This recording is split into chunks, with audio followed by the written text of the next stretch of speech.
ये कहानी है विमल की। एक गरीब लड़का जिसके पास कुछ नहीं था पर सपना बड़ा था।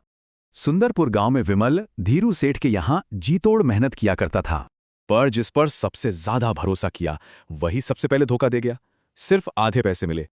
अब घर का किराया और खाने की चिंता। विमल के पास कोई जमा पूंजी भी नहीं थी। खैर, काम की तलाश में उसे करण सेठ के ढाबे में बावर्ची का काम मिल गया। मजबूरी का आलम देखिए, उसने बाजार से आधी दिहाड़ी पर भी काम करना स्वीकार कर लिया। सेठ रोज पैसे नहीं देता था, तो घर चलाने के लिए विमल को अपना घर गिरवी रखना पड़ा। और महीना खत्म होते ही इतिहास ने खुद को दोहराया। इस सेठ ने भी पैसे नहीं दिए। वो गिरा जरूर था, पर टूटा नहीं था। हालांकि अब घर बचाने का भी कोई रास्ता नहीं था।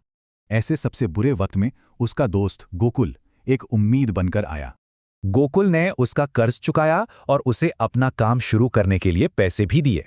उसने कहा, लोग तो बस इतिहास पढ़ते हैं, तो इतिहास बनाने की तैयारी कर। और बस एक नई हिम्मत के साथ विमल और मोनिका ने घर के बाहर ही अपना छोटा सा ढाबा खोल लिया। उनकी पहचान थी ईमानदारी और जबरदस्त स्वाद, और वो भी सिर्फ 50 रुपए में। लोगों को करण सेठ की लूट और विमल की ईमानदारी का फर्क साफ नजर आने लगा। और फिर क्या था, उसकी मेहनत रंग लाई। जो लोग कभी उस पर हंसते थे अब लाइन में खड़े थे। ये देखकर करण सेठ की रातों की नींद उड़ गई।